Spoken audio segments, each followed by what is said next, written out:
I'm Eric Wolf, and my experience in business peer groups has changed my life, especially my membership in Vistage, one of the world's largest CEO advisory groups. I'm an entrepreneur, a business owner, and a Vistage speaker on the power of marketing. This podcast is dedicated to the people who make those experiences possible, the peer group chairs. Every episode, I interview a Vistage chair who has dedicated their time to helping entrepreneurs like me succeed. My guest today is Jim Ristuccia. How did I do? You did really good. I love it. Cool.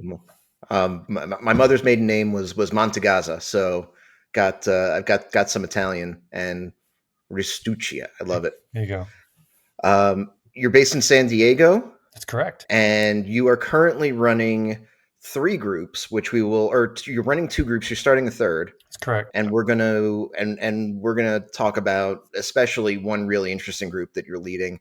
Welcome to the show, Jim. I'm so happy to have you here. Eric, it's a pleasure to be here. I'm excited. Yeah, we'll see if you're still feeling the same way when we're done. So your background, you before becoming a Vistage chair, you had about a 25-year career doing a variety of things, including running startups. You were an executive at a manufacturing company. I'd love to hear about what that part of your career looked like. Well, you know, my foundation was the Navy. I spent 10 years in the Navy, which is a pretty good foundation. And you do a bunch of different jobs I had during that time frame. So they teach you that you can do anything because they just throw you into situations that, like, on paper, you wouldn't say you were qualified for. So, like, I'm a poli-sci major and they made me a chief engineer. So, like, I don't know, does that make sense in the real world? I don't think so. But I did it and I was able to excel and do well at it. And then I got out to the civilian world, and you know, you kind of jump from opportunity to opportunity as they come. I was a poli-sci major too, by the way. Yeah, it's like poli-sci majors are awesome because we can do anything. You know what? It turns out. Yeah.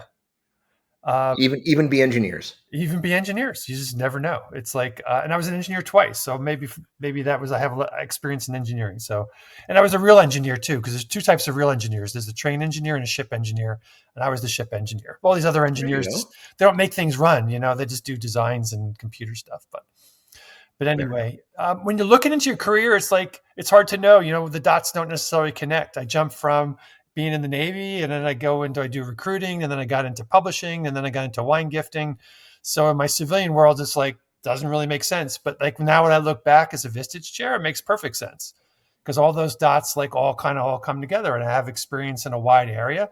That's really helpful when we got Vistage members and they have wide experiences in their businesses. So I can kind of relate to them on different areas, and just the different types of management and leadership experiences that I had all resonate because, like, okay, I'm more structured in the military systems level, really, really important. But then also roll up your sleeves, startup mode, start from scratch, and then actually get to something, or get into an established company that's still small and help it grow even bigger.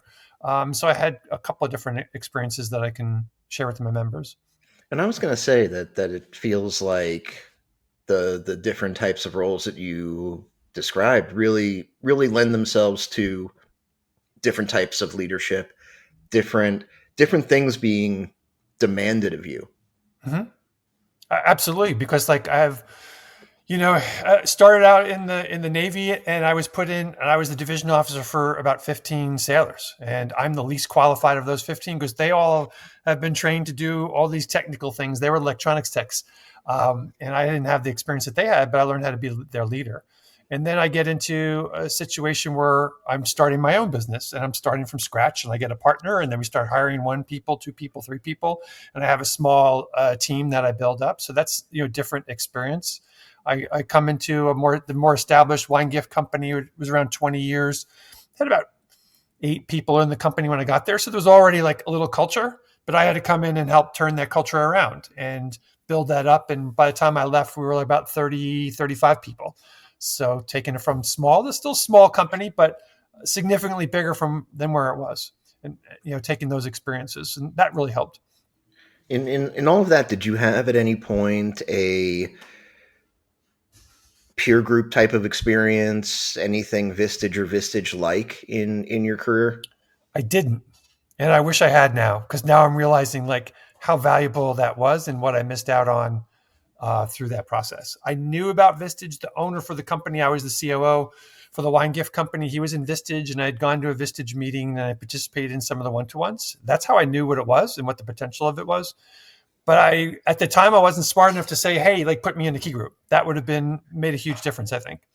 And you were in San Diego at the very epicenter of Vistageness. Yeah, and I didn't even know it was the epicenter. I just knew, oh, the owner went off to Vistage for the day. To me, it was like, oh, a day that you go away and I don't have to manage you Right, and in the I group. get to be productive. And yeah, I can be productive today. Like, you just leave me alone, type of thing. But I knew there was more to it. I knew it was like the more the leadership development. I feel I had gotten a lot of that from in the Navy. So I gotten a lot of that foundational stuff that I saw in what I saw in the Vistage meeting. The Vistage chair, Dale Robinette, he was in the Navy. So like we simpatico, we see things that are very similar. So in my mind, I'm seeing like, oh, this is kind of similar to experience I've had, but I didn't have a Vistage type of group, a peer group. Yeah. We have mentors, we have bosses, we have people we can rely on who are peers, but it's not like you come together and how you share things in Vistage, which is like totally unique experience.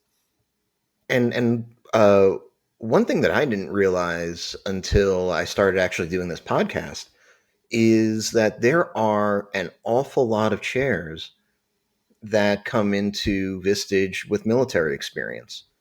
And that was something that I hadn't realized through my through my local experience here in Colorado.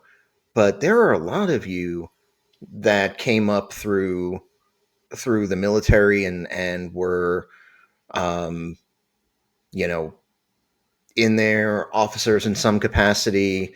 There are a number of Vistage chairs that actually had fairly extensive military careers, and that's something that I truly hadn't realized about the community until I dug into it this way. Yeah, it's not surprising because one, the military tells you that you can do anything. So they give you all this responsibility. They put you in different jobs, so you have a lot of experience. So when you actually get out in the real world, it's not surprising that you would gravitate to be an executive, to want to start your own business or get into a business and then rapidly get through the ranks to the top because your charisma, your experience, organizational ability would put you there. And that doesn't surprise me that once you transition out of that, get into Vistage, because in the military, we're very humble and we're giving of people. We're very into training. That's what attracted and mentoring. That's what attracted me to Vistage. That's why I got involved with it. So those two tracks is not surprising that you would latch on to that and end up as a Vistage chair after having had a military stint. In your in the information that you sent me, I think you might have sold yourself short in talking about your experience at the wine company. It wasn't just that you grew in people. The company 10x during the time that you were there, and you won 13 pyramid awards. What's a pyramid award, and what did that mean to you as an executive at this company? Well, the Pyramid Award is basically the equivalent Academy Award for the promotional products industry. So we had a B2B division, which was in the promotional products industry. So we're selling to the same companies. We're in that same industry that people buy ball caps for that have logos on it or have sweaters Gotcha. and shirts. So that's the promotional products, pens, cups, koozies, all that stuff is promotional products. Promotional products is a $25 billion industry. And we were this small little company, the little engine that could, and we would submit for awards. So there was on quality, it was on customer service, and it was on collaboration. So between like one of our clients, what their idea is and how we can make that idea come to fruition, that was our collaboration. So I was really proud of that. There was a couple of years we got 4 awards, and like no one else in our industry got 4 awards. Like the other, like quarter Wow. billion dollar companies, some like a Land's End or like a Sanmar. You've heard, people have heard that type, or BIC. So we're Right. competing against these really big companies, and they didn't get the same number of awards. We got the most amount of awards for a couple of years, and so that was really cool. That was part of the culture in The culture to me was like the epiphany was when I became a single dad. So 10 years ago, I became a single dad. I had two kids. One was in sixth grade and one was in eighth. And their mom moved to the East Coast and I'm in San Diego. So I have the kids. So I'm a full-time, it's hard for me to describe. A lot of people say, oh, you think you're doing, I'm a single dad and because I have the kids on the weekend. No, like their mom Right. was 2,500 miles away. Like I'm doing everything. I did all the dental stuff, the medical, all the sports, all that stuff. But the important thing is I'm still this chief operating officer for the company and I'm running the company and we're growing. And I had to figure out like, how am I going to do this? And it's like, I had to leave like at 3 o'clock, 3:30 every day Right. to go pick them up from school and get them off to sports or go to their soccer game or go to a football game or get doctor's appointments. So it was like, you're juggling all this stuff and I got to figure it out. And the key was to lean in on what I knew, which was to be clear with what I wanted, empower my people, expect them to produce the results, give them the support they needed, give them the runway, but expect results. And then they produced like in crazy amounts. So we garnered all those awards, including best company to work for, greatest companies to work for multiple times over. And we increased the revenue and we got all those awards and the company grew and people were happy. We had a really good culture where and it was from them. I empowered them to have the culture where we would do Halloween party. We would do baby showers, birthday celebrations. We'd celebrate Pi Day. We'd celebrate Right. all these things. We do kids bring their kids to the San Diego Zoo in October. So we do all these fun stuff for the staff. And they responded, and that was great. I and by the way, your experience as a single dad totally resonates with me. Not identical, but a similar experience. So yeah, single dads are super important, and it absolutely does happen that way sometimes. So, and real quick, last thing on this portion of your journey, but you mentioned that you were up for these awards and that you were competing as this little tiny company battling against household brand names. Mm-hmm. Um, what do you attribute your success to in getting that recognition over a much easier company to recognize? If you're up there and it's you and you've got Bic and Land's End and all of those kinds of businesses.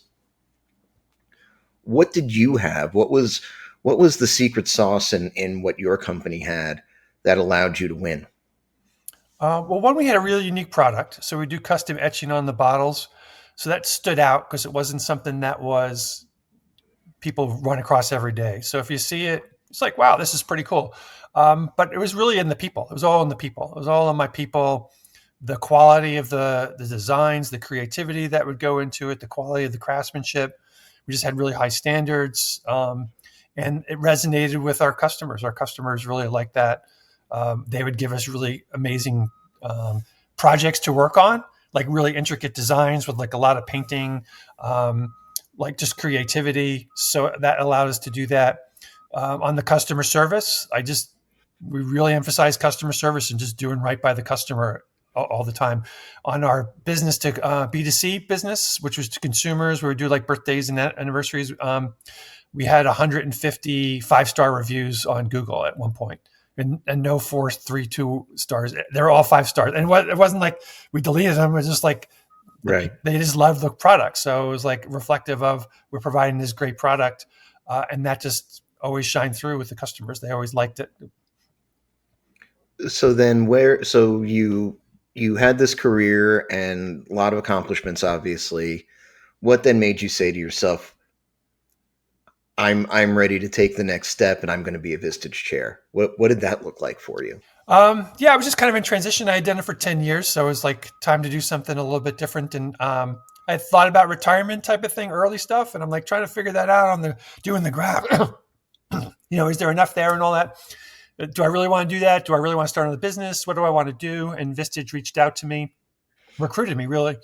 Hey, do you want to start a Vistage group? And I was like, wow, this is going to be the easiest phone call. Because yeah, definitely. I know what Vistage is. I know, what it can mean for companies if you do it right, if you have the right members in the group. And I just jumped on board and got into it. It's been a great journey. It's been a really hard journey.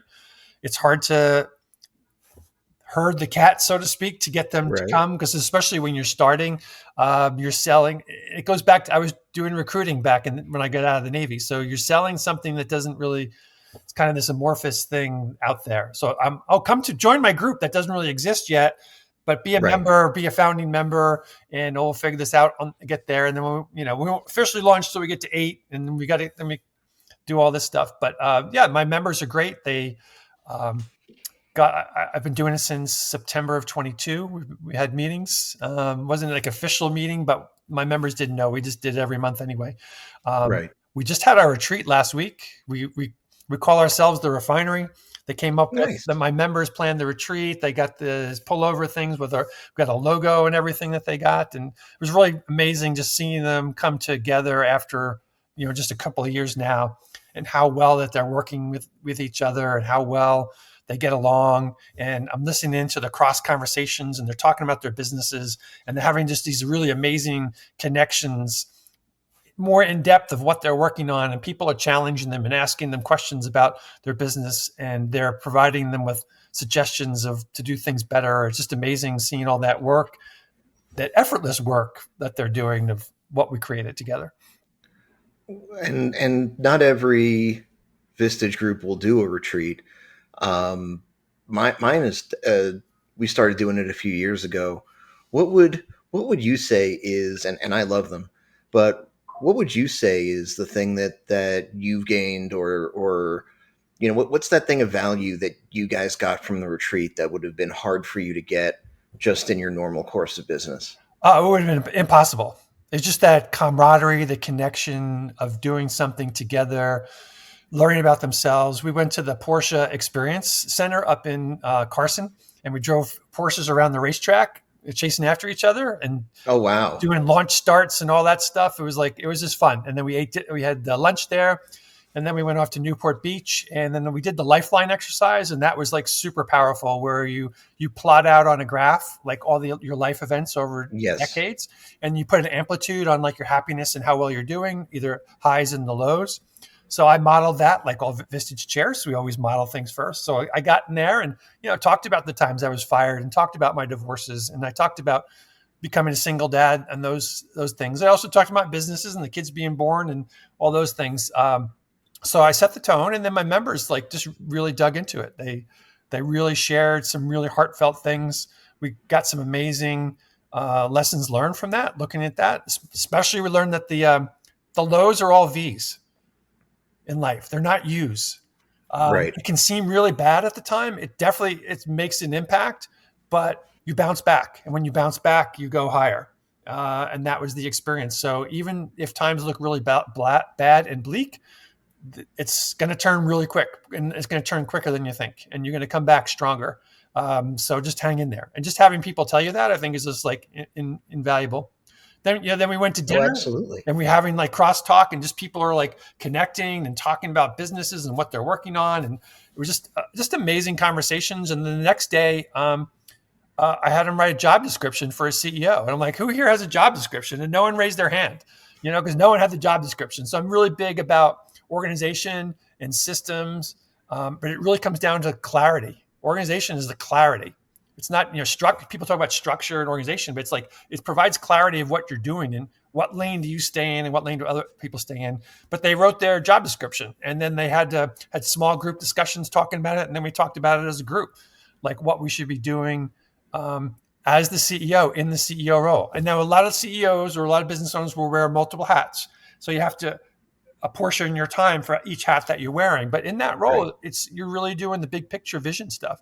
I say it's vision, it's people, it's culture, and it's numbers. Those are the four things that CEOs, business owners need to focus on to be successful, because no one else is looking at those things. People are touching on those, but no one is like driving those things. Do I know where this company is going in 10 years? Have I hired the right people? Are they trained? Do they have the tools Right. they need to be successful?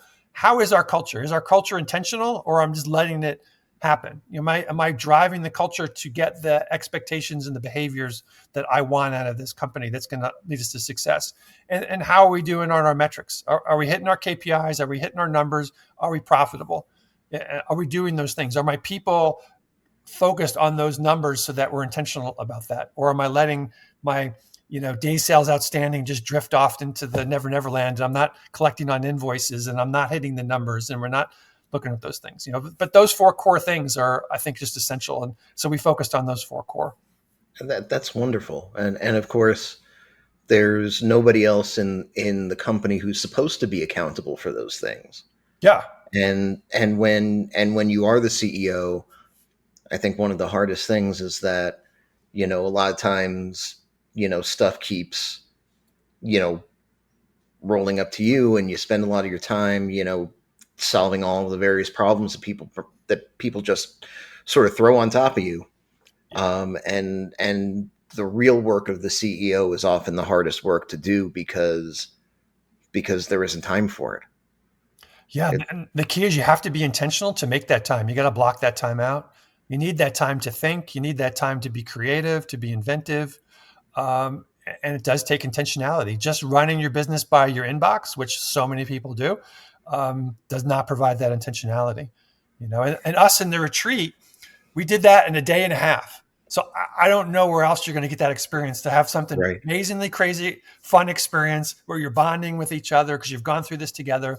We have 3 meals together. We're talking about 2 huge issues: learning who we are, so we know how to, how we're showing up, and who that person is that's helping us out, so we know that person. And then we're focusing on the big picture, is what our role is, what's as the CEO. That was like 2 amazing sessions we had over the course of the retreat. And like, where else are you going to do that? And where else are you going to get into the depth of that, where we're getting, you're sharing lifelines, and you're getting tears, and you're getting those just pure raw emotions about it. And everyone remarked about, wow, I didn't know we were going to go this deep. I didn't know that this is where this was going to go, Right. but this was great. This was like, I really enjoyed this. I want to do this with my people at work. I'm like, yeah, you have these employees that work for you for years, and you have no idea like who they are and what they did and where they went to school and what their childhood was like. And, so I don't know. That's why I love Vistage, to have that experience with those members. It was phenomenal. And really quickly, before we run out of time, I would be absolutely not doing my job here if I didn't ask you about this. So we've spent the last few minutes talking about your CE group, which is sort of the typical Vistage CEO group, but you also have an emerging leaders group, that's a little bit different, and people who listen to this podcast frequently, if such people exist, will know that I really enjoy the hearing about the Vistage Inside groups. But you've got an extra special Vistage Inside group because you've got an emerging leaders Vistage Inside group actually for Vistage Corporate. Exactly. What's that like, and how is that experience for you? Yeah, it was funny. I went up to Brian Casaza at the Chair World, which is our annual gathering of chairs, like 1,000 chairs there. I go to Brian, how you doing? I'm your Vistage chair. He's like, because he's the COO of Vistage. And so yeah, I'm the Vistage chair for Vistage. So the Vistage has 3 different offerings for leaders within the company. There's the bottom level, which is the emerging leaders, the up and coming leaders, first line managers. And there's an advancing leaders, which those people would graduate to. And you can also have a key executive group, which is more like your C-suite VP level type Right. of people. But Vistage, they practice what they preach. They want their people to be developed. So I got 17 of their employees all across the board. We meet once every other month. So the EL model is you meet every other month. They meet with a mentor, and they meet with an accountability group on the off months. And it's a 2-year program, basically like an MBA program. It's different than, but it's different. It's more collaborative, getting together, seminar style. There are 12 different topics that we cover. So it's different than the other Vistage groups, where the CE group, we have a topic, but it's not like a set program.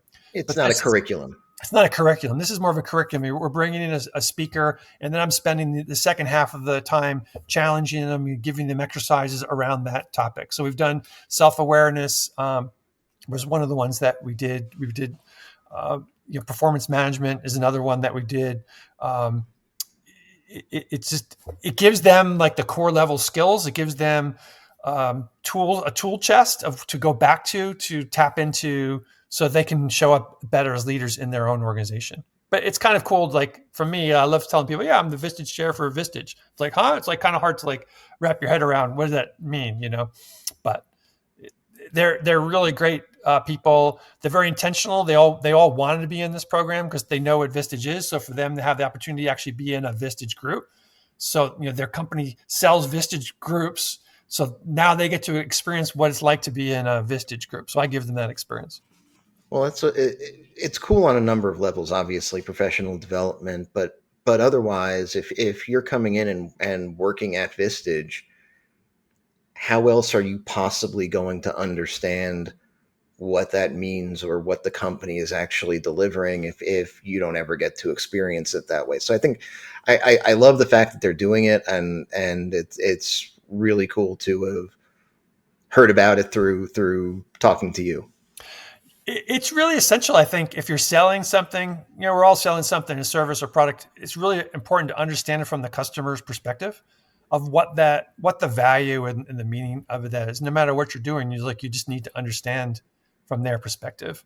So I think it's an invaluable experience for the employees to go through that, so they understand that experience. And then for them to become better managers and better leaders is just, most of them are like either one or two like employees that they're supervising. So they're just getting their feet wet on how to supervise. And this is teaching them like emotional intelligence and how to organize and project management and project finance and all these different leadership skills. And then the speakers bring in tools. I share tools with them. So it's amazing the tool chest that after 2 years that they would walk away with to be better leaders.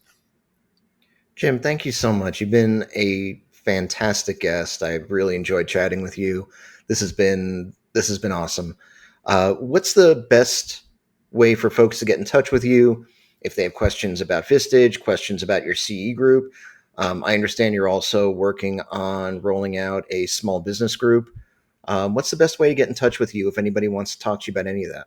The best is to go to my website. It's just jimristuccia.com. So it's JIMRISTUCCIA.com. And I have a section there is on my story and on my Vistage group. And then you can book an appointment or send me an email or call me. Always happy to have a conversation. I love talking about leadership. I love talking about how to do things better, what that could look like in the future if you connect with peers. Cool. Thank you so much, Jim. I really appreciate it. Eric, this has been a joy. Thank you so much. Thanks for listening to this episode of Chairwaves. You can subscribe to our feed using Spotify, Apple Podcasts, or your platform of choice. You can also visit chairwaves.com for more information. Chairwaves is hosted and produced by me, Eric Wolf, and to connect with me, you can visit my website at ewolf.live. That's EWOLF.live. And a disclaimer: while I love Vistage and CEO peer groups, this podcast is not owned by or affiliated with Vistage or any other peer organization. Thanks for listening.